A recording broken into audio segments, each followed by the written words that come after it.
दिया और बाती हम एपिसोड की शुरुआत होती है बाबा साहब से। जब भावो गेहूँ बना रही होती हैं तो बाबा साहब बोलते हैं, और कितना इंतज़ार करूं मैं चाय के लिए, कोई मुझे चाय देगा भी या नहीं।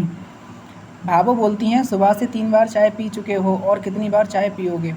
बाबा साहब बोलते हैं कि धूल उड़ रही है तो उस पर बैठाने के लिए चाय तो पीनी पड़ेगी ना। भावो मीना को आवाज़ लगाती हैं और बाजरा सुखाने को बोलती हैं। तभी बाबा साहब बोलते हैं कि बाजरे का खिचड़ा बना रही है क्या। भावो कहती हैं, तुम्हारी जुबान तो ऐसे चटकारे मांगती है। भावो और बाबा साहब का ये चलता रहता है। तभी संध्या चाय लेकर आ जाती है और बाबा साहब को दे देती है। भावो गेहूँ बना रही होती हैं तो संध्या कहती है, लाइए भावो, इसे मैं कर लेती हूँ। भावो कहती हैं, तू कर लेगी, कर ले कोशिश, और भावो चली जाती हैं। संध्या गेहूँ बनाती है पर उससे गेहूँ नहीं बनते।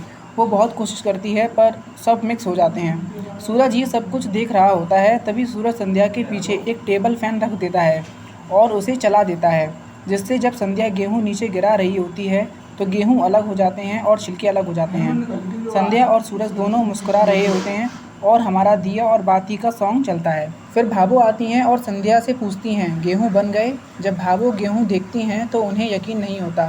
फिर वो सामने देखती हैं तो सूरज पंखा ले जा रहा होता है।